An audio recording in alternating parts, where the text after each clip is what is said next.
ಶ್ರೀಮತಿ ನಿರ್ಮಲಾ ಸೀತಾರಾಮನ್ ಅವರು ಹಣಕಾಸಿನ ಸಚಿವೆ 9ನೇ ಬಾರಿಗೆ ಒಂದು ಐತಿಹಾಸಿಕ ಬಜೆಟ್ ಅನ್ನು ಮಂಡನೆ ಮಾಡಿದ್ದಾರೆ. ಅವರ ಪ್ರಾರಂಭದಲ್ಲಿ ಗುರು ರವಿದಾಸ್ ಜಯಂತಿ ಹಿನ್ನೆಲೆ ಅವರ ಹೆಸರಡಿ ಬಜೆಟ್ ಅನ್ನು ನಿರ್ಮಲಾ ಸೀತಾರಾಮನ್ ಆರಂಭಿಸಿದ್ದಾರೆ. ದೇಶದ ಸರ್ವಾಂಗೀಣ ಹಾಗೂ ಅಭಿವೃದ್ಧಿ ಒಳಗೊಂಡ ಬಜೆಟ್ ಇದಾಗಿದೆ. ಸಬ್ಕಾ ಸಾಥ್ ಸಬ್ಕಾ ವಿಕಾಸ್ ಸಬ್ಕಾ ಪ್ರಯಾಸ್ ಒಳಗೊಂಡಂತೆ ಬಜೆಟ್ ಎಲ್ಲರಿಗೂ ಬಹಳ ಹತ್ತಿರವಾಗಿದೆ. ಈ ಬಾರಿಯ ಬಜೆಟ್ ಅಂದಾಜು ಮೊತ್ತ 11 ಲಕ್ಷ ಕೋಟಿ ರು. ಈ ಬಜೆಟ್ ನೋಡಿದರೆ ಭಾರತದ ಸಾರ್ವಭೌಮತ್ವದ ಏಕತೆಯನ್ನು ಎತ್ತಿ ಹಿಡಿಯುವಲ್ಲಿ ಸಫಲ ಆಗಿದೆ. ದೇಶದ ಪುರಾತನ ಸ್ಥಳಗಳನ್ನು ಅಭಿವೃದ್ಧಿಗೊಳಿಸಲು ಈ ಬಜೆಟ್ ಹೆಚ್ಚು ಮಹತ್ವ ಕೊಡಲಾಗಿದೆ.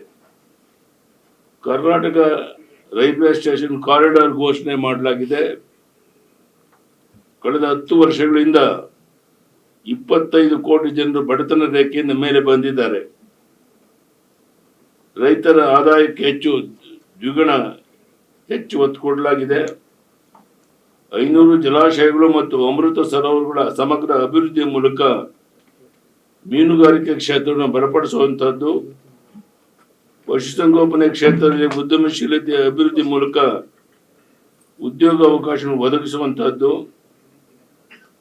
ತೆಂಗು ಪ್ರೋತ್ಸಾಹ ಯೋಜನೆಯಡಿ ತೆಂಗಿನ ಉತ್ಪಾದನೆ ಹೆಚ್ಚಳ ಹಾಗೂ 1 ಕೋಟಿ ರೈತರು ಸೇರಿದ ಒಟ್ಟು 3 ಕೋಟಿ ಜನರಿಗೆ ನೆರವು ನೀಡುವಂತಹದ್ದು, ಭಾರತೀಯ ಗೋಡಂಬಿ ಮತ್ತು ಭಾರತೀಯ ಕೋಕೋವನ್ನು 2030ರ ವೇಳೆಗೆ ಪ್ರೀಮಿಯಂ ಗ್ಲೋಬಲ್ ಬ್ರ್ಯಾಂಡ್ ಆಗಿ ರೂಪಿಸುವಂತಹದ್ದು, ರಾಜ್ಯ ಸರ್ಕಾರದ ಸಹಯೋಗದೊಂದಿಗೆ ಇಂಡಿಯನ್ ಸ್ಯಾಂಡಲ್ವುಡ್ ಇಕೋಸಿಸ್ಟಮ್ ವೈಭವವನ್ನು ಮರುಸ್ಥಾಪಿಸುವಂತಹದ್ದು, ಪ್ರಮುಖ ನಗರಗಳನ್ನು ಜೋಡಿಸೋದಕ್ಕೆ 7 ಹೈಸ್ಪೀಡ್ ರೈಲ್ವೆ ಮುಂಬೈ, ಪುಣೆ, ಹೈದರಾಬಾದ್, ಬೆಂಗಳೂರು, ಹೈದರಾಬಾದ್, ಚೆನ್ನೈ, ಪ್ರತಿ ಕರ್ನಾಟಕ ಸೇರಿ ಎಲ್ಲ ರಾಜ್ಯಗಳಿಗೆ 1.4 ಲಕ್ಷ ಕೋಟಿ ಬಿಡುಗಡೆ ಮಾಡಿ ಮಹಿಳೆಯರಿಗೆ ಶ್ರೀಮಾರ್ಟ್ ಯೋಜನೆ ಮಾಡಿದ್ದಾರೆ. ಶ್ರೀಗಂಧ, ತೆಂಗು ಬೆಳೆಗೆ, ಕೋಕೋ ಬೆಳೆಗೆ ವಿಶೇಷ ಯೋಜನೆ, ಅದರಲ್ಲಿ ತುಮಕೂರು, ಮಂಗಳೂರು, ಉಡುಪಿ, ಕಾರವಾರ ನಗರಗಳಿಗೆ ಉಪಯೋಗ ಆಗುತ್ತೆ. ಟೆಕ್ಸ್ಟೈಲ್ ಅಭಿವೃದ್ಧಿಗೆ ರಾಷ್ಟ್ರೀಯ ನೀತಿ, ಜವಳಿ ಉದ್ಯಮಕ್ಕೆ ಉತ್ತೇಜನ, ಮೆಗಾ ಟೆಕ್ಸ್ಟೈಲ್ ಪಾರ್ಕ್, ಖಾದಿ ಮತ್ತು ಹ್ಯಾಂಡ್ಲೂಮ್ಗೆ ಉತ್ತೇಜನ,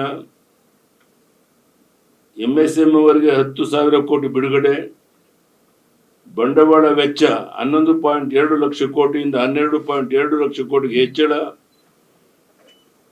2 ಟೈರ್ ಮತ್ತು 3 ಟೈರ್ ಸಿಟಿಗಳಿಗೆ ಅಭಿವೃದ್ಧಿಗೆ 5,000 ಕೋಟಿ, ಕರಾವಳಿ ಪ್ರದೇಶಕ್ಕೆ ಮೌಂಟೇನ್ ಟ್ರಕ್ ಅವಕಾಶ, ಪ್ರತಿ ಜಿಲ್ಲೆಗೆ ಮಹಿಳಾ ವಸತಿ ನಿಲಯ,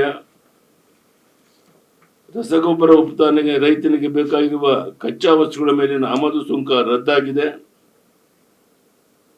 17 ಕ್ಯಾನ್ಸರ್ ಔಷಧಿಗಳಿಗೆ ಕಸ್ಟಮ್ಸ್ ಸುಂಕದಿಂದ ರಿಯಾಯಿತಿಯನ್ನು ನೀಡಲಾಗಿದೆ.